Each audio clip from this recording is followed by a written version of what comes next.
this areas go, and the depolarization is a very fast with the heart, very quick, and again, depending on how fast the heart's beating as well. Um, Whether we're a very tachycardic or very bradycardic pace, it can do quite a bit, and it does a very good job of getting itself going. And again, it has its own cycle of contractions, which we call automaticity. Basically, it works on its own beat, regulates itself, but that's our job to help make sure that that conduction stays that way.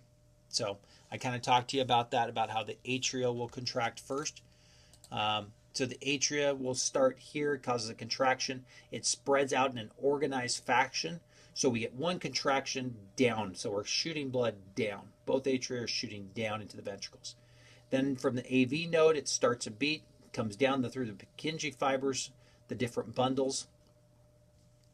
And then right here, it starts to beat up. That's forcing blood up from the right ventricle into the pulmonary artery and from the left ventricle into the aorta. And then as that continues to move, it will be repolarizing here as it beats back up in the atria. Different pacemaker cells that basically kind of go into, we'll go over there, but our basically pacemaker cells are the sinoatrial node or the SA node, the atrioventricular node or the AV node, the bundle of His. So the bundle of His is this area here. Then that bundle of His will break down into the left bundle and the right bundle. Left bundle, right bundle. Then those will go into the Purkinje fibers. It'll come back up so we get that beat back up. We'll talk about dromotropic effect, chronotropic effect, and ionotropic effects later on, especially when we're dealing with different medications that come to there and why Levophed works good versus dopamine versus epidrips. But I'm not going to go into it really today as far as the anatomy. Our normal sinoatrial node beats about 60 to 100 beats a minute. Atrioventricular is 40 to 60. And idioventricular is about 20 to 40. Not going to go over too much of this here. We have our two phases, our systolic phase and our diastolic phase that we're going to hear, especially when we listen to blood pressure. We'll talk about that as well. I'm not going to go, again, into this too in depth. And pretty much as the heart's beating, it always starts with the atrial systole. The atrial going to contract until we fill up the ventricles. The ventricles can never fully usually expel all the blood that's in them. So roughly about 30% of the volume when the ventricles are full are basically being shot out. Can't get a little bit more, it just depends, but that's roughly an average there. Once the atria have finished contracting, they're going to go into a relaxation phase. And then we're going to get the ventricles passing down the system. They're going to contract and push out the valves. And we can kind of see how that constant cycle comes up. The valves into the pulmonary artery and the aorta are a semilunar valve and basically can push those valve opens as we get this force of blood coming in.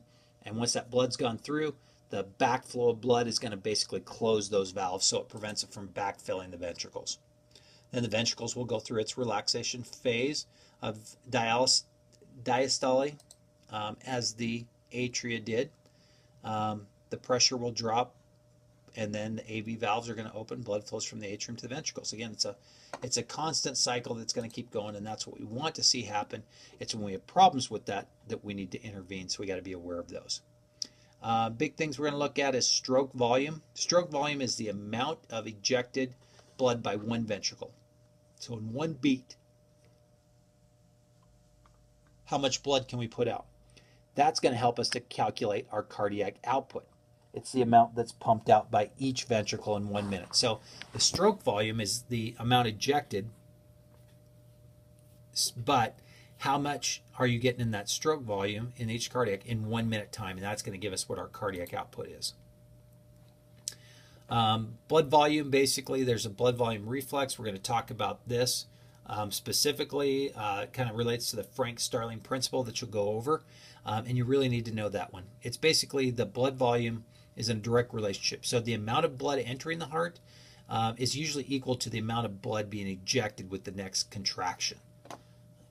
So an atrial reflex is called the Bainbridge reflex.